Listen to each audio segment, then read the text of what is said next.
blue side with Rare Atom on the red. We can see the Samira Nidalee and the Akali already banned away. And where do you see the priority going here for Top Esports? Where do you want to see them throw their first pick? Munchables. I would love to see just something like the Kai'Sa potentially. Jackie Love obviously exceptionally strong in it. It's completely fine as a blind pick right now. You could even, I'm surprised at how much Jhin has just completely fallen out of priority recently. It feels like he's sort of fallen to the wayside. It does depend on the bans as well, because something like Olaf could be an incredibly solid first pick as well. Top Esports going to ban away the Zoe. This is one of the picks that I was talking about for Fofo specifically. I would have loved to see Fofo on the Zoe today. So Top Esports, I like the respect ban there, and especially if they're not looking to first pick the mid lane. Zoe's an incredibly good blind pick mid lane, so that could have been something that Rare Atom could have gone in the second rotation. The Olaf going to be banned away though, as well as the Pantheon, means that this jungle first pick can be a little bit more difficult, but stuff like Talia could be an option. Yep, the Zoe as well, like you said, is something that we had plenty of highlights for of Fofo on during the Demacia Cup only a few weeks ago, so Demacia Championship. And we'll see where they want to go for in terms of their first priority. And for top, they're going to lock in the Kai'Sa. Jackie loves Kai'Sa for that bot side. Yep, so the Kai'Sa, just incredibly strong blind pick here. Just very safe, incredibly strong AD carry right now, so not too surprised to see the blind pick there. From the side of Rare Atom now, there's a couple of directions you could go. You could match AD carry, but you don't need to right now. You can go for a priority jungler, which Ike's, there's a lot of options he could go for. I'd love to see them go for maybe something like the Leona as well as jungle here, because, I mean, they're going to go for the AD carry. I don't think you need to go for the AD carry here. You could always pick up your AD carry third. They're never going to pick Aphelios.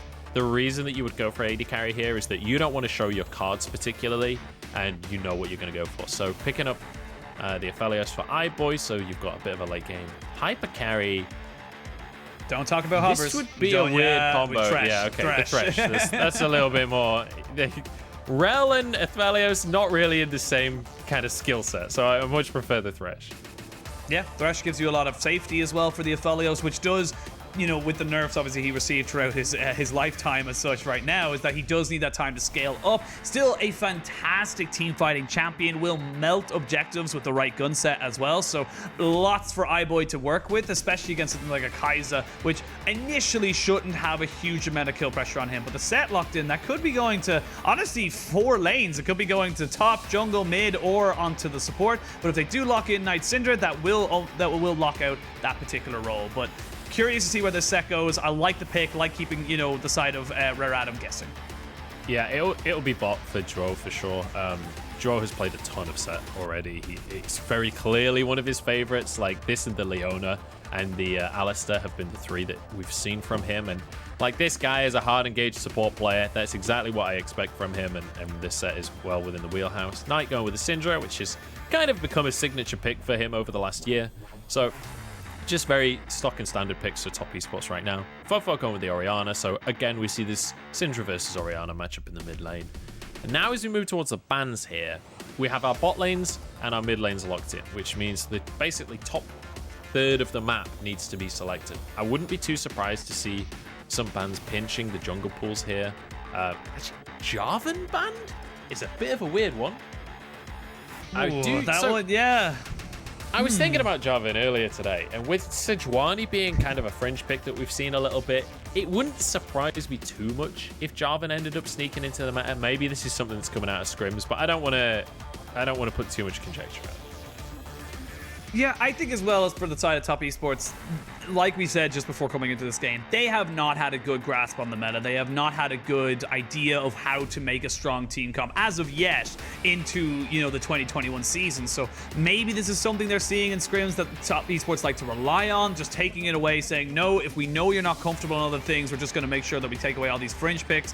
They Ornn, the Camille being taken away, so that top lane pool being pinched away as well. I imagine for Rare Atom, they will pick their jungler first and then leave the top lane pick for the counter.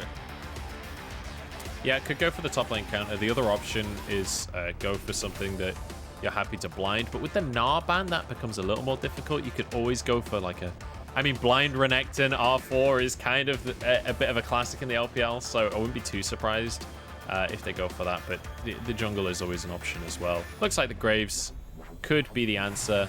Again, Graves one of these junglers that you can pick into most matchups.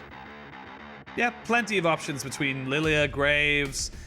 You know, you've even got the, no, I was going to say the Olaf, but the Olaf was taken away, but the Hecarim as well is something that's relatively safe in those particular setups, but goes with the Graves, no need to show anything else, going to keep that counter pick for top side, and for top esports, you got to feel about it, and maybe you do go with the Sejuani, you lock that one in for Karsa, and then you go with the Renekton, so a very, very potent duo towards that top side. Yep, so the blind Renekton comes in that we were talking about before. I would love to see the Gangplank locked in. We'll come back to that if it does come in, but I like the Sejuani for Karsa here because, you know, when we talk about Karsa, when we think of this guy, obviously his Lee Sin is exceptional, but generally speaking, he's kind of a supportive player, right? A supportive jungler. Sejuani fits his wheelhouse beautifully. When it's in the meta, he's always going to look pretty fantastic on the Sejuani. It is going to be Cube going back to this Kennen. We've seen this from him as well as the Ornn. All about the team fighting top laners, all about being able to do well in the lane. Obviously, it has an exceptionally good matchup against the Renekton. Renekton has a very hard time into Kennen during the laning phase, but also will bring a lot to these group team fights. The one issue that RA-Game could have is they don't have much in the way of actual hard engage here. So they need to be the ones at objectives first, setting up and allow top esports to come into them, because if top esports are setting up on these dragons, it's very difficult for anyone on this team to face check brushes and make their way in. Yeah, we've seen how a Kennen soul engage trying to work into a Syndra works. A Scattered a Week is just so damn powerful. There's nothing you can do as a little ninja rat. But on both sides, you got to feel like there's going to be opportunities for top esports. You've got the Sejuani, the big kind of pick comp as such, you know, you're going to be able to have, especially with the powerful top lane and mid laner. Whereas on the side of RA-Game, I feel like it's definitely going to be more about those, like you said, setting up around objectives, getting the jump on and dictating the pace of fights as they come up to these objectives. Yeah, and for top esports, I would love to see Karsa trying to focus on towards the bottom side of the map. We know how aggressive Draw wants to be. We know that iBoy is on Aphelios. Try and stop that snowball happening on the Aphelios. Try and stop him being able to scale for free. You have a ton of dive potential. With a set and a Sejuani, there is a lot of opportunity to try and get Dracula fed, fight for dragons early, and snowball through the bottom side of the map. Have to wait and see how it all pans out, but we are on to the riff for top esports versus RA-Game. Let the Gyos go.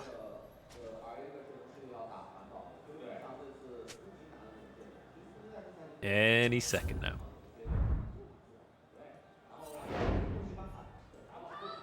Will they happen?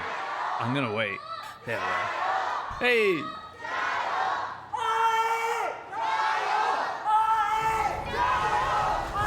God.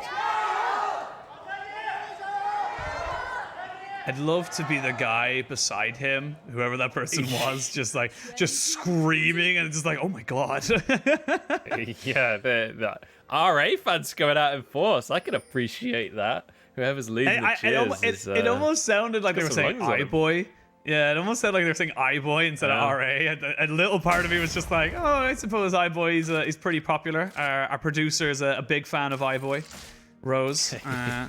She's an OG fan back in the EDG days. He's been around a while, very much hyped up. I think he's still one of the highest watched clips on the LPL channel, him dodging a Sejuani ult in a final, I believe.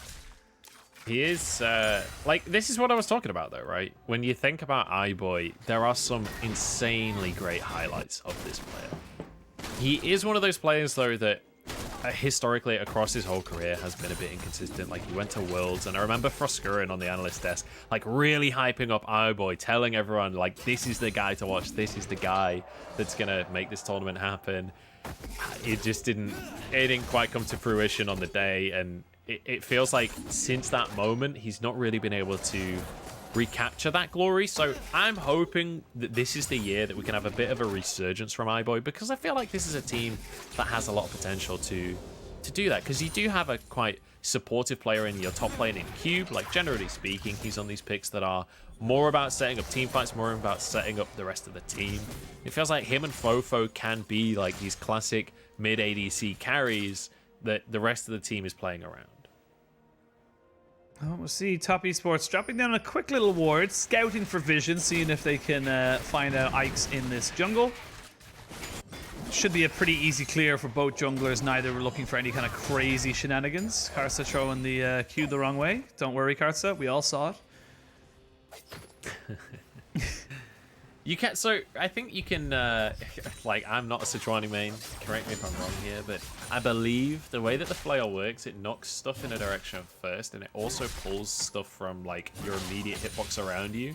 So you can, like, pull the wolves in front of you, then hit it with the flail. So I think he maybe just messed up slightly, but the sentiment is correct. Anyway, there is a ward on the crooks, so right now, Top Esports know exactly where Ike's is. Means that Karsa can quite happily start the Scuttle Crab off, and we'll be able to quite happily get this one. He could potentially just path straight towards the bottom side, although Jackulov and Joe are shoved underneath the tower, so you would expect RA-Game1 to be able to fight for this bottom Scuttle Crab if Karsa did try and move over. And it looks like Karsa is just beelining straight away for it, but Ike's is here on top of Knight. It's a 2v2 in the mid lane. Scatter the Weak on top of Ike's. He gets knocked up as well by the Arctic Assault. They flash forward. He does land the Q. Burst blood to Knight, and Top Esports start off this game perfectly. That was a perfect answer from Karsa. Ike's tries to make the gank happen in the mid lane. Graves not really that great at the early ganks, just gets stunned as soon as he tries to come into the lane. Karsa is there because he was running straight towards the bot side. There is definitely no fighting over the Scuttle Crab anymore. Stro tries to just forcify with the Hex Splash in that bottom side. He's going to be hooked in though. No Haymaker available, but he's fine. And Karsa will be able to grab himself that Scuttle Crab as a reward. Yeah, very early advantage here for the side of Top Esports. You can see they kind of think they have the idea, but they have no idea that Karsa is there. So they think it's a 2v1 when actually it's a 2v2, and that just kind of catches them by surprise. Yeah, I mean, they should have known that Karsa was in this area. Maybe they thought he reset off the back of the crab, but they really should have known he was there. And when you think about, like, Syndra, exceptionally strong mid laner, even in the early game, as soon as you've got your E. Ooh, Joe goes in.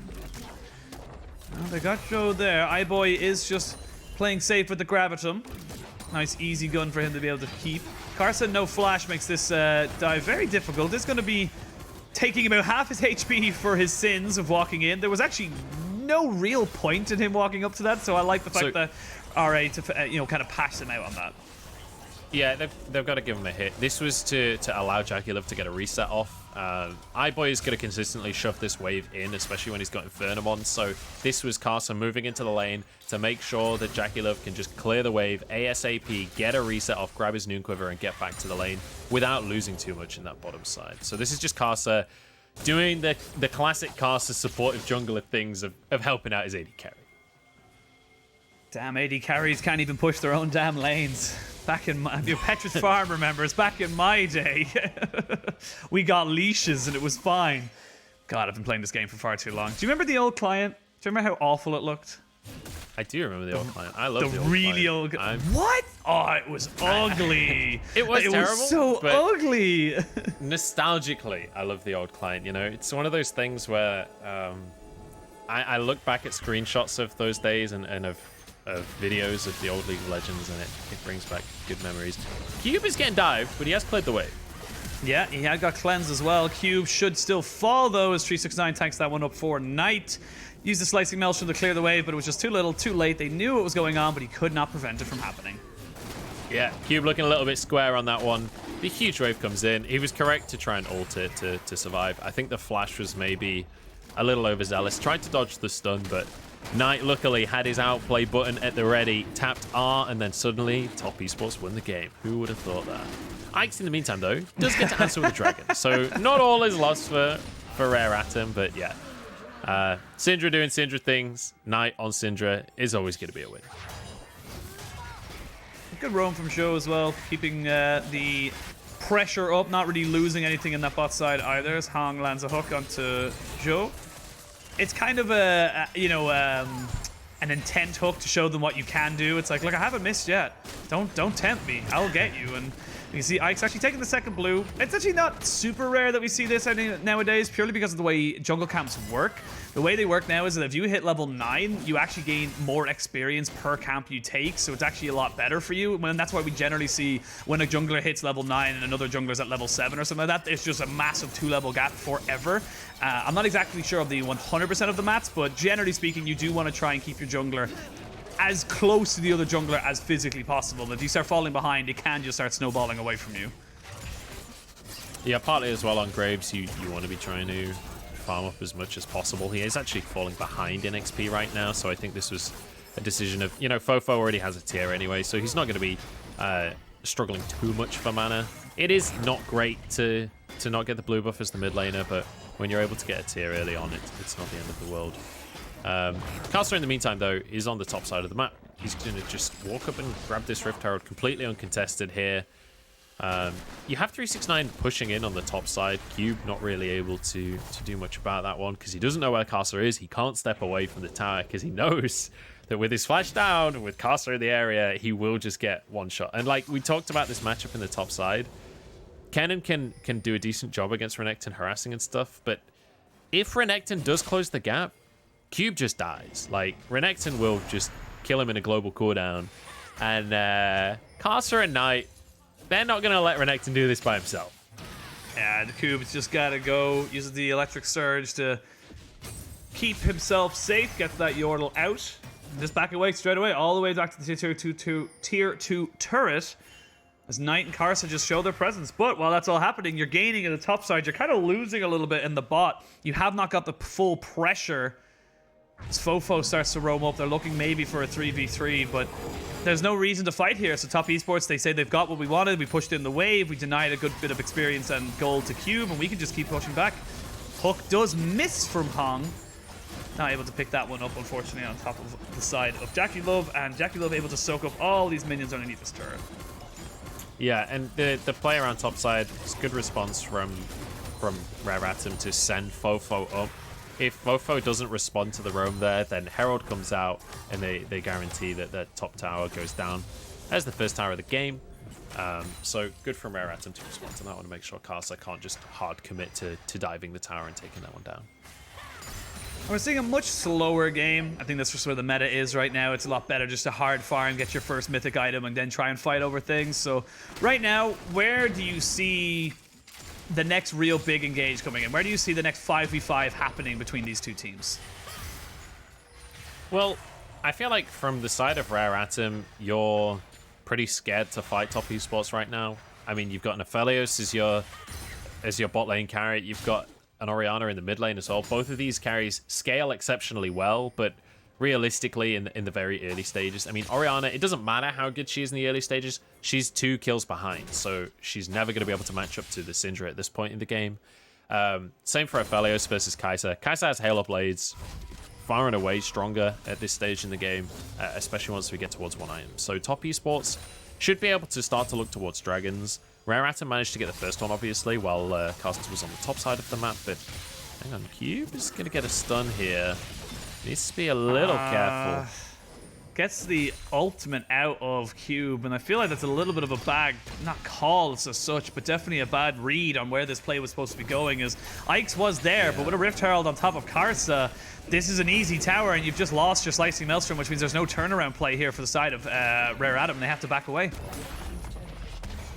Bit of a weird one from Ike's to not commit to trying to make the play there. But nicely done by top esports. As soon as the Slicing Maelstrom's gone, they are able to just punish that, drop down the Herald, grab themselves a tower. They'll get a second charge out of this one, but 369 obviously wants to reset, spend some of that gold. Dragon's coming up in 20 seconds, and I wouldn't be surprised to see top esports just beeline towards that objective. You can see Ike's is in the bottom half of the map already trying to set this one up. You expect Knight to try and grab mid prio here, and then just run down towards that Drake. For RA-Game1, you haven't got a teleport on Cube, nor do you have the Slicing Maelstrom up just yet. With the Dragon just spawned, to feel like top esports are in the priority. However, they have yet to really get a full reset on mid lane. They're really kind of just setting up for it now. It's going to be a little bit of a slog. I feel like RA-Game1 are going to try and just take this as quick as they possibly can, but the Renekton is here. Yeah. Renekton is on the bot side, so this could end up being a big, big fight. Oh, as I say, Knight that did straight away. reset, but he had TP, yeah. Yeah, gonna TP straight away. There's the shockwave down as Hong has found himself in no man's land, and Show keeps everybody else away. This is exactly what I was talking about. You have the TP advantage. You're the ones that are in position. There's not really much you can do on Rare Adam, and I feel like Rare Adam just felt like, oh, maybe they're not here, and then they got caught. Yeah, you saw 369 walked all the way down towards the dragon, so Jackie Love had reset right before the fight, but it's fine. Hang on, Ike's has been found. Ike's has been found, but I don't think they were looking for him as Ike's goes underneath the tower. Jackie Love uses the ult, or he doesn't even use the ult, uses the flash, and just gets himself out of turret range. They get themselves another kill, so 4-0 for Top Esports, and the gears are turning, the train is moving. This is starting to look a little bit, kind of unfortunate for the side of Rare Adam.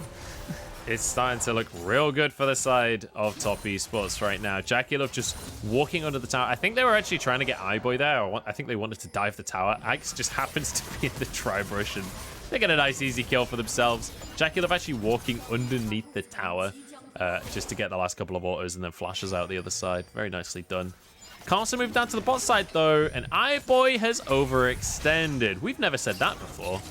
Oh dear, this is an unfortunate time. Great face breaker, and that's you're going to see Rare Adam commit fully with this with 2 teleports in, but 369 is already on the backside. 2 people are dead. The 3v5 at best for you. This is all gone horribly, horribly wrong. 3 kills, and now Fofo is left underneath the tower without a prayer.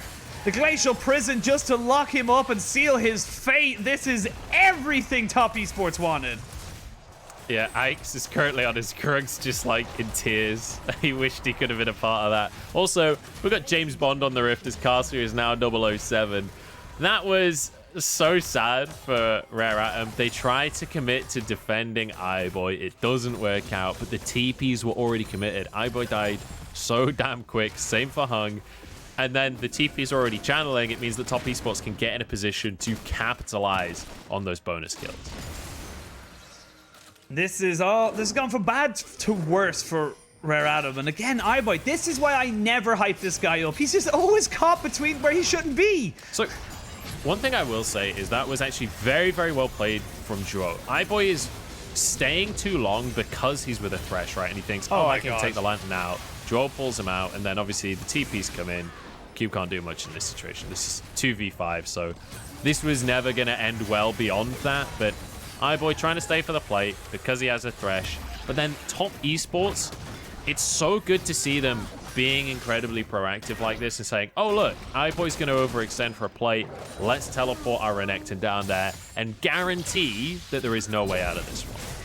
Well, he died while you were analyzing that replay as well. He got caught out by overextend. I actually think he got dove underneath his own tower, excuse me. It wasn't technically an overextension, but when you're this far ahead as Top Esports, even your own tower is an overextension right now, as they just take complete and utter control around this top side. They've got pressure in the mid lane. They're looking towards pressure up in the top side. That turret is almost certainly going to fall, considering you have got so many people committed here from Top Esports. Cube has to get himself out of there, and this is just good moves from Top. It feels like they've kind of woken up. They had the little moments of the first two series where they let away, a couple of easy losses, but right now this looks solid.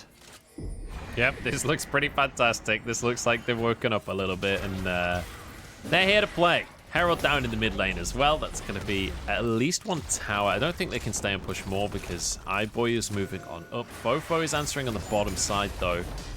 And they are out of minions, so they won't be able to finish this tower off. But Top Esports being exceptionally proactive here. It's so good to see. I feel like this Sejuani pick has been the crux of all of this because he's been able to be everywhere. Let's take another look at this.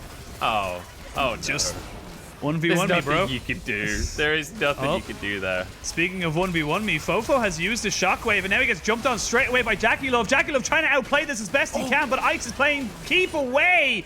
Fofo just about gets that one, and Ike's perfectly positioned to stop the Kaiser from taking down the Orianna. I think Jackie Love misclicked there. I think he accidentally autoed Ike's one time while Fofo was exceptionally low. I think he would have died regardless. I don't think he could have actually won the 2v1, but valiant effort from him. Unsurprising to see Jackie Love trying to take on a 2v1 while he's ahead. This is exactly what we were talking about at the very start of the series. We were saying, look, Jackie Love, he's a really good player. He definitely bites off more than he can chew sometimes. He definitely overextends when they have the lead and it can cost them. I don't think this is going to cost them anything, but still just JackeyLove doing JackeyLove things.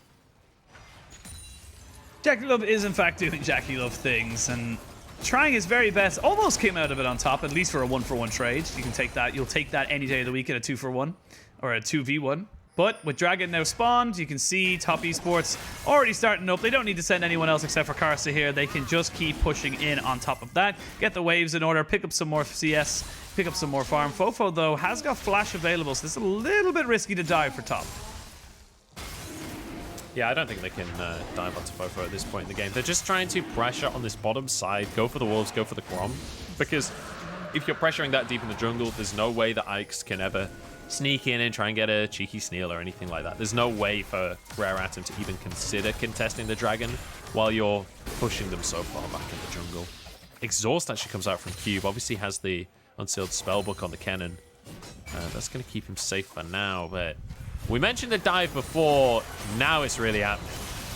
Yep, shotgun in with JackeyLove. Chick, boom, gets himself another kill. They've got pressure in this bot side. They picked up the Dragon as well. So overall, Top Esports, advantage to advantage to advantage. Yes, they lost JackeyLove to that one kill. It does not matter. They are still feeling very strong. Yeah, and I feel like JackeyLove this season, he's playing for highlights, right? We saw him go for the 1 versus 4 in the previous series and nearly pulled it off. Got 3 kills in that situation. You see him go for the 1v2 this game, and it doesn't work out. But it feels like that wasn't... Like, JackeyLove knows League of Legends. He knows that's not a favorable trade to take. He knows that's not a fight that, like, realistically, most players would win. But he knows that he's JackeyLove, and he knows that he wants to try and take that fight and see if he can win it. And that's the difference between JackeyLove and most players. I was going to say, I think the difference is where most people just try and escape, JackeyLove goes, what can I get out of this? He recognizes where he can't, he's just going to die, nothing he can do about it, and tries to just, you know, pivot off of that decision. If he knows he can't get out alive, he just basically tries to take as many people down as possible with him, which you can't help but admire as someone, you know, from a league that is the most bloodthirsty in the entire world. So I appreciate it, and sometimes it leads to montage moments, sometimes it leads to, you know, to big fluffs. So you miss all the shots you don't take. That's how I see it. That's true. And honestly, when you're this far ahead, this game is, let's be honest.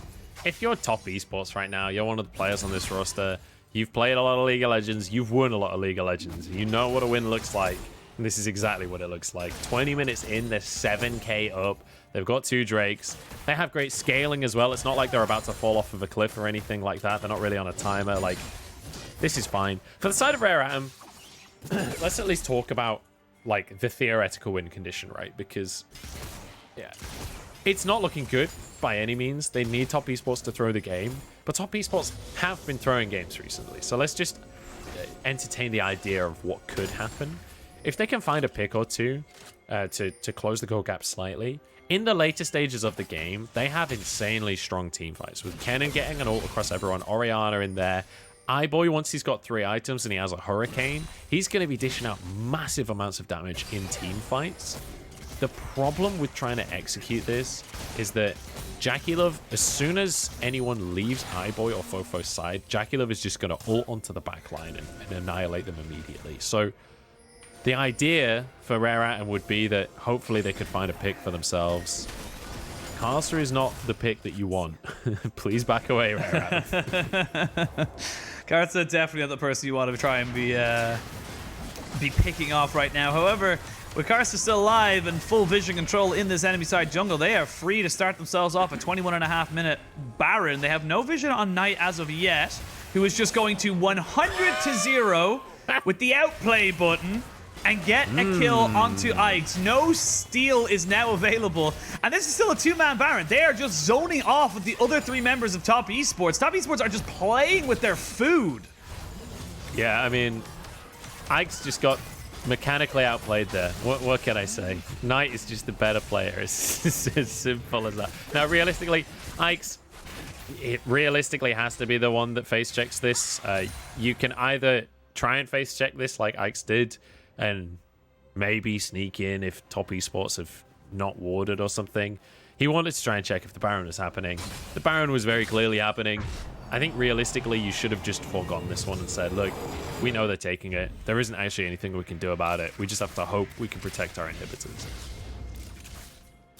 That's kind of the name of the game right now. 22.5 minutes in, we are looking at a Baron buff. We're looking at a 9,000 gold lead, or 9,500 gold lead for Top Esports, and not a lot left going for the side of Rare Atom. They need to try and find some kind of avenue back into this. I feel like the only thing they really have is either an insane TP flank from Cube or a massive hook onto either JackeyLove or Knight coming into this, you know, this base defense. Yeah. And they don't have any vision is one of the big problems that Rare Atom have. So they can't step out of their base at all. It would have been nice to see them moving towards the bottom side and try and drop a couple of wards before the siege onto the bot tier 2. Just to see if anyone gets caught out and you could maybe find a pick. I mean, I'm grasping at straws here. They found one. They Cube's found one, though. They found Knight. They got him down, and they're going to be able to trade for Thresh in the end. JackeyLove, however, has got the shotgun. Double kill for him. It's a 2-for-1 trade. They went for the obliteration. They found Knight before he could flash away. They do get themselves a kill. They try and delay this Baron buff, but 369. Oh, it's a triple. Oh, does JackeyLove go for even more? He wants it. You can see that he wants it. He wants that pentakill, but he's not going to get it. He's going to have to stay with the triple. They'll tick themselves off. An inhibitor turret in the mid lane, an inhibitor in the mid lane. Move towards top side as well. They're going to start edging out every single advantage in the space. Yeah, they aren't going to end the game right here and now, but you could see that they wanted that multi-kill, honestly. You could, as soon as that third kill comes through and it's all on JackeyLove, the two people are at half HP, I suddenly sat up straight in my chair. I was like, oh my god, is he going to go for it? Doesn't happen in the end. I like this idea, though. This idea, very, very deep ward, and it gets in on top and able to kill Knight. It's just, they're just too far behind. Yeah, I mean, this is what I was talking about, right? If you can get some vision down on and make some plays off the back of it, try and find someone out of position. Unfortunately, as you say, they're, what, 10,000 gold behind at the start of that play, so it's incredibly difficult for anything to happen beyond just finding the pick. Cube did get a huge shutdown, like being able to get the pick on Knight. I think that was like a 700 gold bounty or something on Knight, so massive influx of gold for Cube. Now as a Void Staff no, as Cube well. Cube did not take it. It was actually Fofo who got it. Cube is still on 0 kills. Even better, honestly. If Fofo gets it, he's now on 3 items. So regardless, it's still a massive pickup for them. They've got 2 items on Aphelios. Luckily for Rare Atom, they took the first trade. So this would have been Soul, but Rare Atom managed to get the first trade. So they delay it for 5 minutes there. And it's another little bit of time for them to try and find some items. But this is the way to play, right? Where they group up, try and find some vision. Unfortunately, there are wards all over the base right now, which is not ideal for them. And Top Esports are going to start to move in. Knight is not with the team. If they can find a fight, now is the moment before everyone arrives. Once Top Esports group, there is no way to fight. They're just grouping up.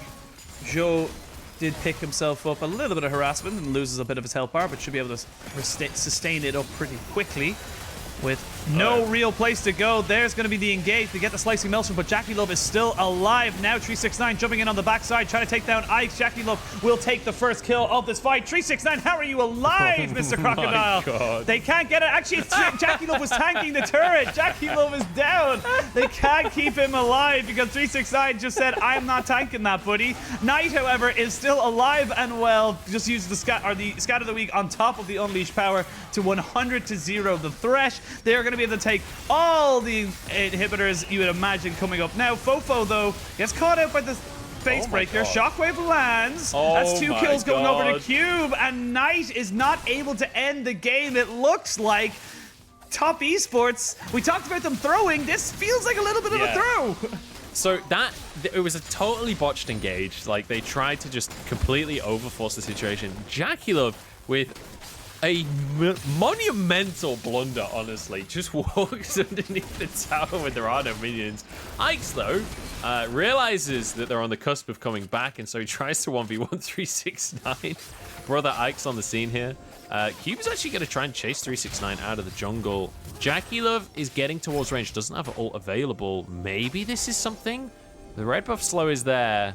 Cube decides he can't chase this one too far, and I think that is the correct decision in the end. I'm hoping they'll show us a quick replay of that fight, because you can see here, like, as the minions go in, Castle goes straight under the tower. The team is not on the same page once again. They're not engaging at the same time. Nobody follows up on Casa. The minions are now gone. And JackeyLove's tanking. JackeyLove's not even tanking the tower at this point. He just stays on the tower range. Castle moves out of tower range. JackeyLove goes down. And bear in mind, the damage had already stacked up on Casa and then transfers that damage over to him.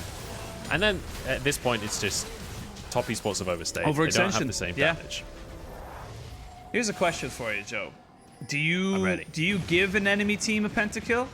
Do you let them have it? If you're the penta, do you give it to them? Absolutely no, not. of course Damn right. not. This I'm is glad competition. to hear. Pentas are earned. I just wanted to know how you felt about that. Not even, like, pentakills don't even come into the conversation for me. You don't give your opponent anything. This is a competition. This isn't, they're not playing for memes right now. This is the LPL, and I think the players take it incredibly seriously when it comes to that stuff. Ike's gets out. Oh, they're going to go in. There's the show stopper. It's going to be starting it all off, but Joe is dead. It's going to be a support for a support. Jungler's down for top esports. iBoy is just free hitting on the backside, though. Cube is on top of JackeyLove. He's not able to get the right amount of damage, and iBoy just walks a little bit too far forward. And Knight and Jackie able to clean that one up. Double kill for them. Fofo is still there. Huge chunk on top of Knight, but with the killer instinct and the flash, JackeyLove is able to punish him for his overextension. Triple kill for top. It was a little bit of slice and dice, a little bit dicey. Looked like RA-Game might have been able to come back into this, but overall, top esports will be able to take the first game in this best of 3. You know, it was a valiant effort towards the end there from RA-Game and top esports. Definitely playing with their food a little bit. Some of these engages very, very sloppy from the side of top, but when you've got a gold lead like this, you're fine, right? You can just be a little bit sloppy. You can just have a bit of fun with it. Top esports with a very comfortable win here over RA-Game. Comfortable as you like, and this is the top esports we kind of expected. A little bit of swagger, but at the same time, never really in doubt that they were going to win. They do take themselves the victory and move forward with potentially taking their first series win